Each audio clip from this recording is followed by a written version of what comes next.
皆さんこんにちは。前回棚と壁が完成しました。今回ようやくワークベンチに取り掛かります。ワークベンチはシンプソンの金具を使ったシンプルな作りです。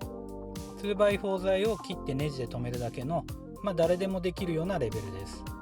ホゾを使って組んだ本格的なワークベンチも憧れるのですが、ギター制作する時間が最優先なので、いずれ挑戦するということで、今回はシンプルにいきます。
天板には床用パーティクルボードを使います。1枚1100円と安いのですが、とても頑丈です。これをセンターで切って2枚重ねてタイトボンドで接着します。これで厚さ 40mm の天板になります。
細長い形の天板をセンターで 80mm 開けて留めます。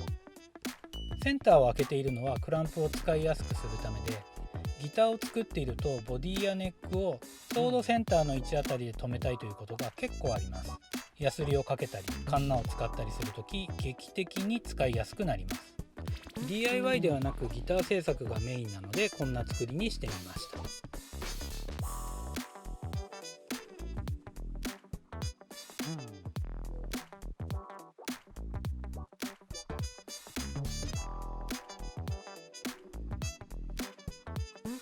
2日かけてワークベンチが完成しました。ワークベンチ用のキャスターを取り付けましたが、掃除の時以外は使わないので、もしかしたらなくても良かったかもしれません。